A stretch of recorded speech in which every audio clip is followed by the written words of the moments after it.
Hello दोस्तों, अपनी पाठशाला में मैं प्रदीप कुमार आप सभी का स्वागत करता हूं। आज के इस वीडियो में हम लोग 10वीं क्लास के बेहद इंटरेस्टिंग चैप्टर त्रिकोणमिति के बारे में पढ़ेंगे। यदि आप इस चैनल पर नए हैं तो चैनल को सब्सक्राइब करें और वीडियो को लाइक करें। सबसे पहले हम आज इस चैप्टर में त्रिकोणमिति के विषय में पढ़ेंगे। लोग, त्रिकोणमिति का मतलब होता है तीन कोणों की माप, यानी कि जहाँ पे तीन कोणों की माप की जाती है वहां पे त्रिकोणमिति का उपयोग होता है।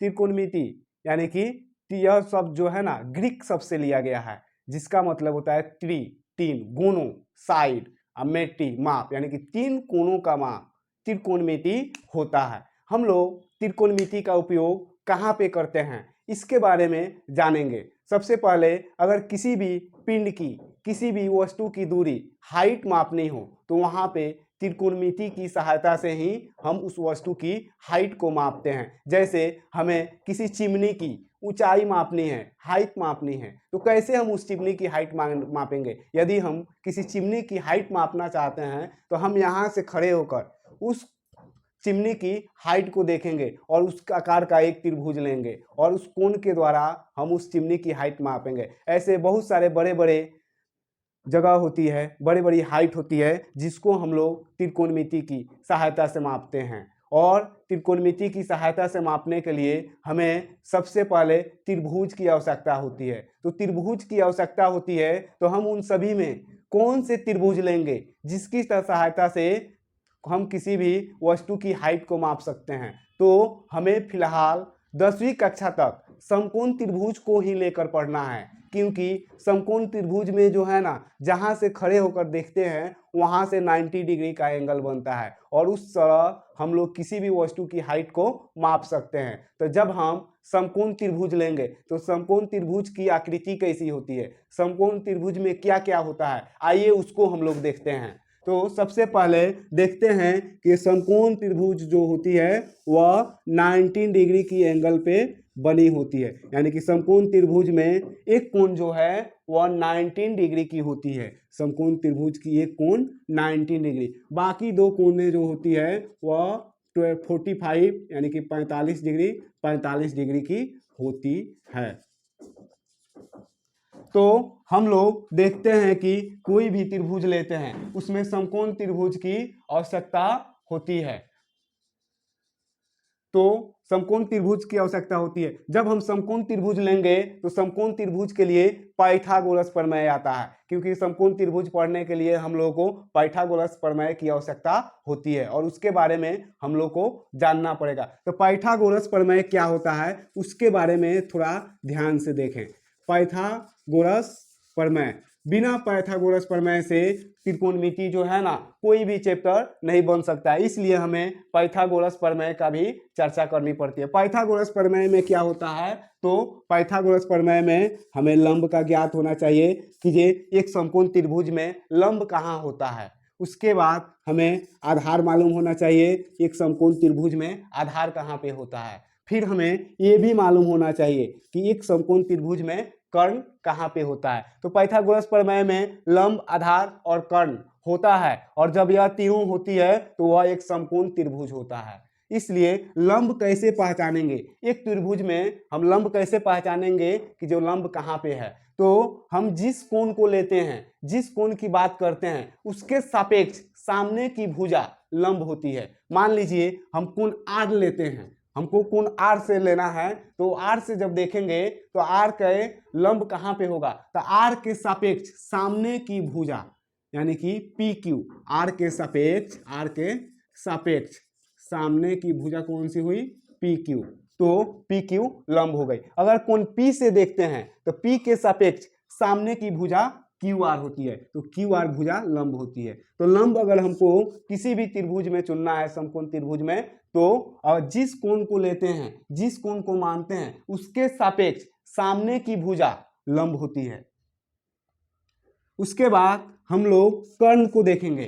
कर्ण यानी कि जहां पे 90 डिग्री का कोण बने, जहां पे जिस कोण पे 90 डिग्री का कोण बनती है उसे समकोण कहते हैं। और 90 डिग्री के कोण के सामने वाली भुजा कर्ण होती है। हमेशा याद रखना है 90 डिग्री के सामने, 90 डिग्री के सामने वाली भुजा, सामने वाली भुजा कर्ण होती है। 90 डिग्री की सामने वाली जो भुजा होती है वह कर्ण होती है। चलिए आइए एक त्रिभुज से हम लोग देखते हैं कि ये लंब, आधार और कर्ण कैसे पहचाने। तो मान के चलिए एक समकोण त्रिभुज हो गया, यहाँ पे 90 डिग्री का कोण हो गया, 90 डिग्री का कोण हो गया। इसका नाम रख दिए हम ए बी सी। अगर हमको सी के कोण सी से देखना है लंब कहाँ पे है, कोण सी से देखना है लंब कहाँ पे है, तो कैसे देखेंगे कि कोण सी से लंब कहाँ पे है। तो कोण सी यहाँ पे है, कोण सी के सापेक्ष वाली जो भुजा है ए और बी, यह लंब हो गया, ए बी लंब हुआ। कोण सी के सापेक्ष सामने वाली भुजा ए बी लंब हो गया। उसी तरह यदि हम कोण ए से देखेंगे तो कोण सी के सापेक्ष देखते हैं तो लंब ए बी हो गया। 90 डिग्री यहाँ पे है तो हमेशा 90 डिग्री के सामने वाला भुजा कर्ण होता है, और यह कभी भी कर्ण नहीं बदलता है। कर्ण अपने एक ही स्थान पे रहता है। जहां भी 90 डिग्री की कोण बनती है उसके सामने वाली भुजा कर्ण होती है, और कर्ण में कोई भी चेंजिंग नहीं होता है। जब भी चेंज होगा, जब भी बदलेगा, लंब और आधार बदलता है, और इन्हीं दोनों को न्यून कोणों के द्वारा ही बदलता है। अगर कोण सी से देखेंगे तो लंब उसके सामने होगा, कोण ए से देखेंगे तो लंब बीसी हो जाएगा। इस तरह हम लोग त्रिकोणमिति में लंब, कर्ण सीख लिए कि जो लंब कहाँ पे होता है, तो लंब जिस कोण से देखते हैं उसके सामने की भुजा लंब होती है। कर्ण 90 डिग्री के सामने वाली भुजा कर्ण होती है। अब बाकी जो भुजा बचती है वह भुजा क्या हो जाती है, आधार हो जाती है। यानी कि जो भुजा बच जाती है लंब और आधार के बाद वह भुजा आधार हो जाती है। तो अब इसके बाद हम लोग त्रिकोणमिति के अनुप्रयोगों के बारे में सीखेंगे, त्रिकोणमिति अनुपातों को सीखेंगे। तो आइए हम इसके बाद त्रिकोणमिति अनुपातों को सीखते हैं कि चलिए अब हम लोग त्रिकोणमिति अनुपातों का मतलब समझते हैं कि त्रिकोणमिति अनुपात क्या होती है। तो सभी से पहले हम यह देखेंगे कि त्रिकोणमिति अनुपात जो है ना, उसका मतलब होता है भुजाओं का अनुपात। याद रखिएगा, जहां भी त्रिकोणमिति अनुपात आता है उसका मतलब होता है भुजाओं का अनुपात, और इन भुजाओं को हम एक समकोण त्रिभुज के माध्यम से समझते हैं कि ये जो त्रिकोणमिति अनुपात है वह कैसे और कितनी होती है, उसको हम लोग एक समकोण त्रिभुज के माध्यम से समझते हैं। तो सबसे पहले हम एक समकोण त्रिभुज बना लेते हैं। हम जो हैं सबसे पहले एक समकोण त्रिभुज बना लिए। इसमें एक 19 डिग्री का कोण बन गया। तो हम जानते हैं कि ये कर्ण कौन सा होता है, अभी कुछ समय पहले बताए थे, ये 19 डिग्री के सामने वाली भुजा क्या होती है, कर्ण होती है। सबसे पहले इस त्रिभुज का नाम दे देते हैं पी क्यू आर। तो 90 डिग्री के सामने वाली भुजा कर्ण, और यह हमारी क्या हो गया, लंब, और यह भुजा क्यू आर क्या हो गया, आधार। तो हमको त्रिकोणमिति अनुपात को जानना है। त्रिकोणमिति अनुपात कौन कौन से हैं, तो सबसे पहले हम बोल सकते हैं लंब अनुपात कर्ण, यानी कि एक तो अनुपात में बदलेंगे तो लंब अनुपात कर्ण लिख सकते हैं, क्योंकि तीनों एक त्रिभुज तीन कोणों से, तीन भुजाओं से मिलकर बना होती है, और इन तीन भुजाओं को अनुपात में कैसे लिखेंगे यह देखते हैं। तो यह हमारा लंब अनुपात कर्ण, यह जो सिंबल है, यह जो चिन्ह है, यह अनुपात का चिन्ह होता है। उसके बाद से एक लिख सकते हैं लंब अनुपात आधार, यानी कि हम एक जो लिख सकते हैं पुनः लंब अनुपात आधार। फिर हम लिख सकते हैं आधार अनुपात कर्ण, आधार अनुपात कर्ण। फिर हम लिख सकते हैं आधार अनुपात लंब, आधार अनुपात लंब। अब फिर देखिए, अब जो है वह आधार अनुपात कर्ण लिख दिया, आधार से कर्ण का एक अनुपात बना दिए, एक आधार से लंब का अनुपात बना दिए। अब बना देते हैं लंब अनुपात आधार। लंब अनुपात आधार बन चुका है, उसके बाद से लंब अनुपात कर्ण बन गया। अब आधार अनुपात कर्ण बन चुका है और आधार अनुपात लंब बन चुका है। अब बचता है कर्ण अनुपात, क्या, कर्ण अनुपात लंब, कर्ण अनुपात लंब। और फिर बचता है कर्ण अनुपात आधार, यानी कि कर्ण अनुपात आधार। अब हम इस तरह देखते हैं कि जब इसको अनुपात में बदले हैं तो लंब अनुपात कर्ण, लंब अनुपात आधार, फिर आधार से लेते हैं आधार अनुपात कर्ण, फिर आधार अनुपात लंब, फिर जब देखते हैं कर्ण अनुपात लंब, फिर कर्ण अनुपात आधार। इस तरह ये 6 जो होते हैं ना, यह अनुपात जो भुजाओं से बनते हैं यह मात्र 6 ही होते हैं। याद रखिएगा कि भुजाओं से संबंधित अनुपात केवल 6 ही बन सकते हैं, ना तो 6 से ज्यादा बन सकते हैं और ना ही 6 से कम बन सकते हैं। और इन अनुपातों का एक स्पेशल नाम दिया गया है, एक विशेष नाम दिया गया है। जैसे लंब अनुपात कर्ण को साइन बोला गया है। लंब अनुपात कर्ण जो है इसका विशेष नाम साइन बोला गया है, साइन कहा गया है। और यह क्यों कहा गया है इस पे भी जानना है। हम लोग अनुपात लंब अनुपात कर्ण कह नहीं सकते हैं, लंब अनुपात कर्ण नहीं कह सकते हैं क्योंकि बोलने में समस्या होती है, इसलिए इसका छोटा सा नाम, साधारण नाम साइन दे दिया गया है कि जो लंब अनुपात कर्ण को साइन कहते हैं। उसी तरह लंब अनुपात आधार इसको टैन कहते हैं, लंब अनुपात आधार को टैन कहते हैं। फिर आधार अनुपात कर्ण, आधार अनुपात कर्ण को हम लोग कॉस कहते हैं, आधार अनुपात कर्ण को कॉस कहते हैं। फिर आधार अनुपात लंब हम लोग इसे कॉट के रूप में स्पेशल नाम से कहते हैं। उसके बाद से कर्ण अनुपात लंब इसको कौशिक हम लोग कहते हैं, कर्ण अनुपात लंब को कौशिक कहते हैं। फिर पुनः जो कर्ण अनुपात आधार है इसको हम लोग सेक से, यानी कि लंब अनुपात कर्ण को साइन नाम दिया गया है, लंब अनुपात आधार को टैन नाम दिया गया है, आधार अनुपात कर्ण को कॉस नाम दिया गया है, आधार अनुपात लंब को कॉट नाम दिया गया है, कर्ण अनुपात लंब को कौशिक नाम दिया गया है, कर्ण अनुपात आधार को सेक नाम दिया गया। अब इसमें एक विशेष बात ध्यान देखिएगा कि यदि हमें यहाँ पे थीटा हो, कोण को हम लोग जो है ना, कोण को एंगल जो है कोण को थीटा के रूप में सूचित करते हैं, यह जो है ना कोण को थीटा के रूप में सूचित करते हैं। अगर यहाँ पे नाम नहीं दिया रहेगा तो साइन थीटा बोलेंगे, नाम नहीं दिया रहेगा तो टैन थीटा बोलेंगे। अगर किसी भी कोण का जब नाम नहीं रहेगा तो उसमें थीटा बोलेंगे। अगर जैसे पी क्यू आर कोई भी यहाँ पे नाम दे दे तो वह लगा देंगे sine P, sine Q, sine R. तो इस तरह हम लोग देखते हैं और यह जो है ना समान है। आपने त्रिकोणमितीय अनुपातों को समझ लिया, अब इन अनुपातों के विशेष नामों को भी जान लिया, लेकिन इन विशेष नामों को याद रख पाना थोड़ा मुश्किल होता है। इसलिए आज हम आपको इन अनुपातों के विशेष नामों को एक ट्रिक के माध्यम से ऐसे याद करवा देंगे कि आप हमेशा के लिए कभी नहीं भूल पाइएगा। तो सबसे पहले इन स्पेशल नामों को एक क्रम में याद रखना होगा।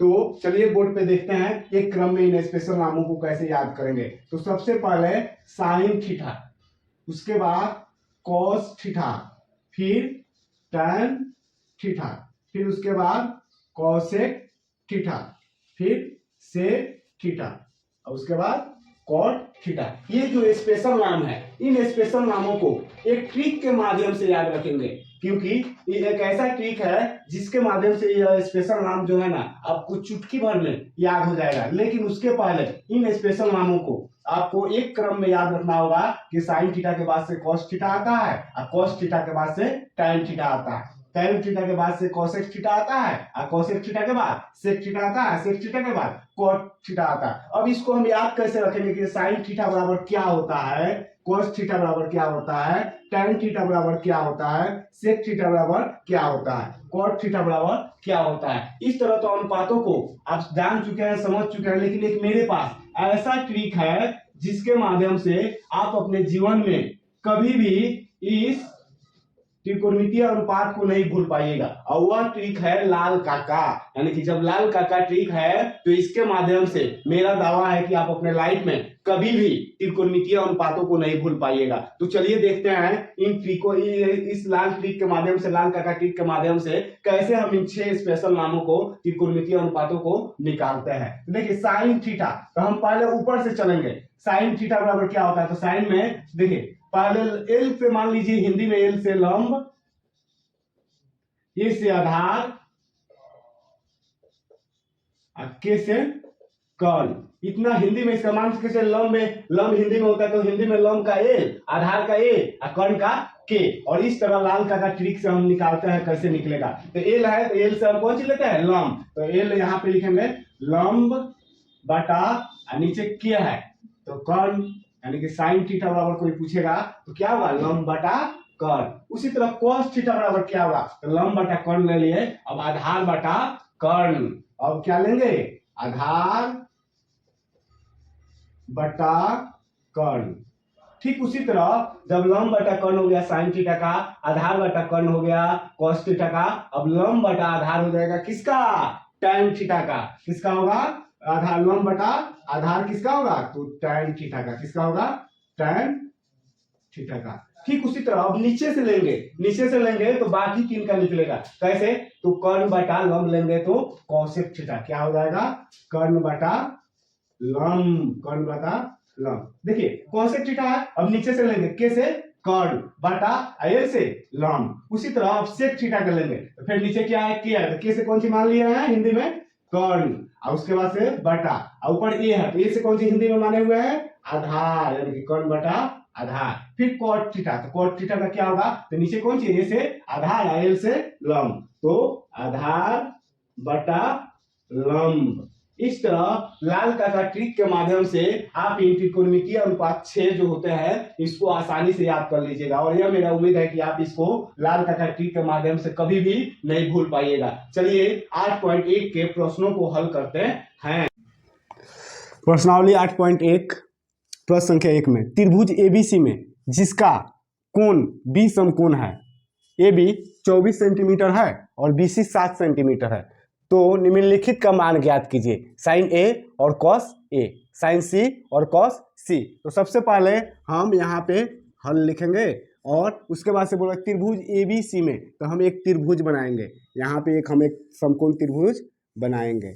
एक क्या बनाएंगे, समकोण त्रिभुज बना दिए, यानी कि त्रिभुज एबीसी में, यानी कि यह त्रिभुज हो गया और उसके बाद से यहाँ पे 19 डिग्री हो गया, समकोण त्रिभुज यह हो गया। उसके बाद से बोला जिसका कोण बी समकोण है, तो इसमें हमको बताया गया कि जिसका 90 डिग्री का कोण होता है वह समकोण होता है, तो इसमें कोण बी है, उसका नाम क्या दे दिया है, समकोण का क्या नाम दिया हुआ है, बी, तो यहाँ पे बी लिख देंगे। अब बाकी अब बचा क्या, एबीसी, 3 गो है, 3 कोण का नाम दिया हुआ है, तो बी कोण जब यहाँ पे आ गया तो आपको ए और सी बचा, तो ए और सी आप इन दोनों कोण पे कहीं भी रख सकते हैं, आपको जहाँ पे मर्जी वहाँ पे ए और सी रख सकते हैं। तो हम यहाँ पे अपना ए रख दिए और यहाँ पे सी, यानी कि ए बी सी, या आप यहाँ भी ए रख सकते थे और यहाँ भी सी रख सकते हैं, यानी कि हमारा एक त्रिभुज बन गया, त्रिभुज एबीसी में जिसका कोण बी समकोण है, यानी कि कोण जो बी है वह क्या है, समकोण है। अब ए बी बराबर 24 सेंटीमीटर, ए बी यानी कि ए से बी की दूरी कितना है, 24 सेंटीमीटर। कितना है, ए से बी की दूरी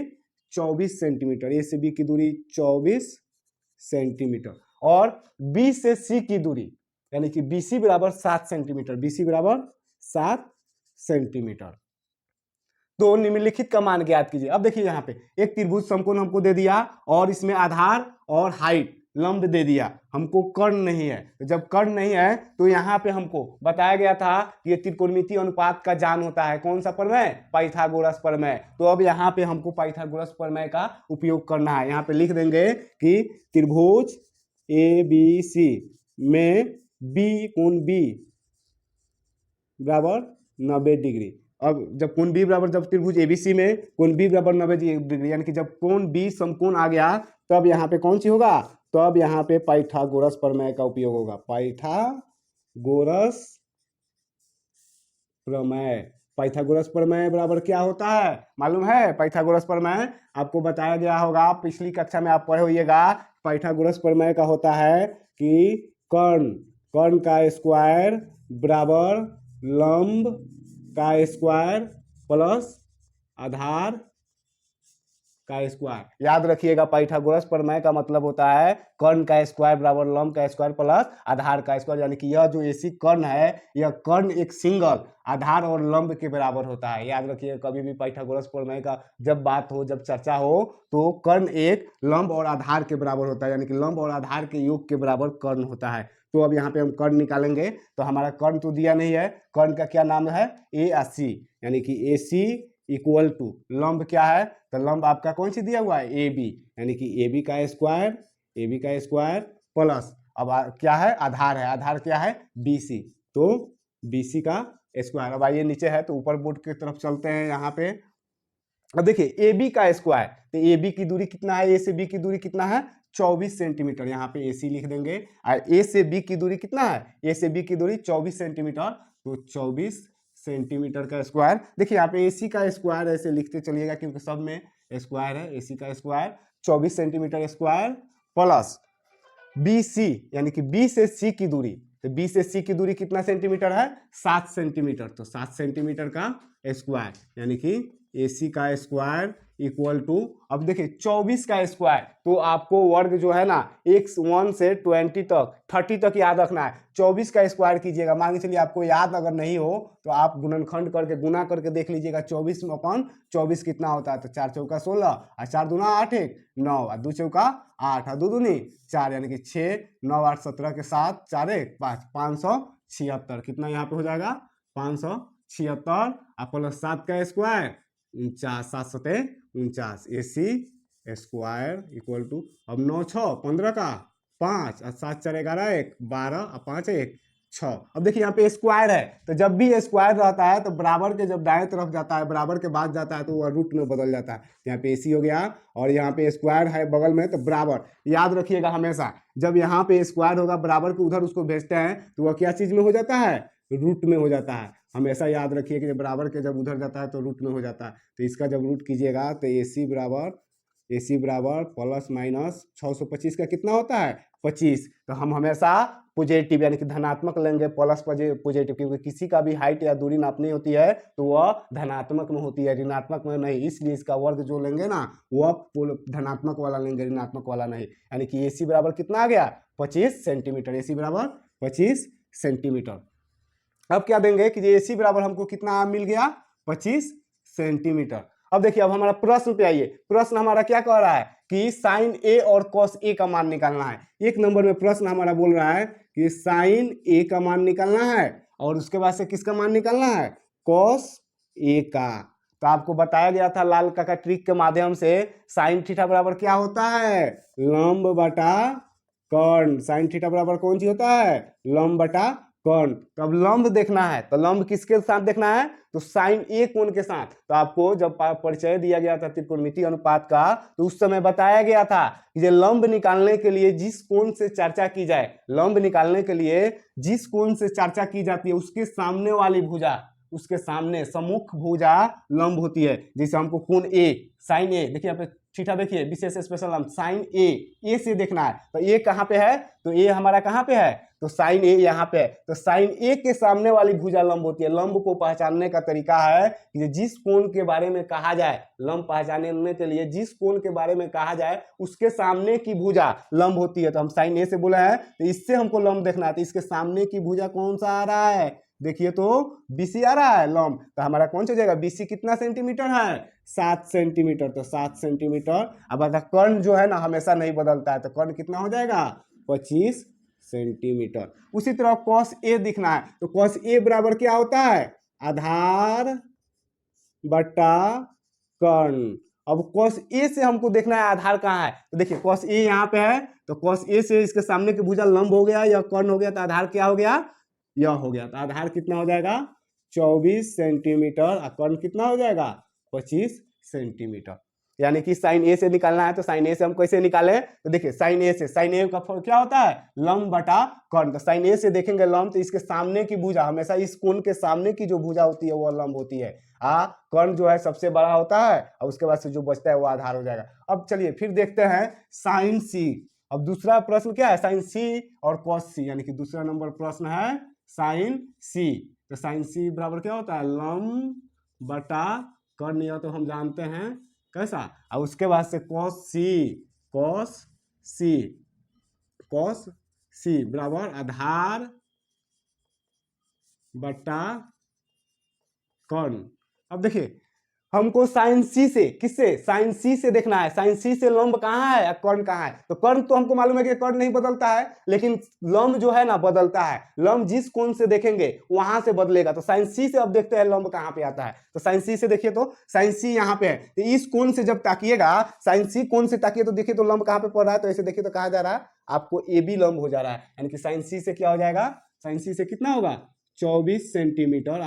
कर्ण कितना हो जाएगा? 25 सेंटीमीटर। उसी तरह cos C से देखेंगे आधार कहाँ है। cos C से देखेंगे कि आधार कहाँ है या कर्ण कहाँ है। तो cos C से देखने के लिए यहां से देखिए, तो इसके सामने वाली भुजा जब ए बी लंब हो गया तो आधार क्या हो गया? BC। तो BC का मान कितना है? 7 सेंटीमीटर। तो कितना हो जाएगा? 7 सेंटीमीटर बटा कर्ण कितना है? 25 सेंटीमीटर। इस तरह आपका यह पाठ जो है ना वह एक्सरसाइज प्रश्नावली 8.1 का प्रश्न संख्या 1 हल हुआ। और यदि आप इस चैनल पर नए हैं तो चैनल को सब्सक्राइब करें और बेल आइकन को दबाएं, क्योंकि इस चैनल पे 9th क्लास और 10th क्लास के मैथ के पूरे सिलेबस को कवर किया जाएगा। तब तक के लिए धन्यवाद।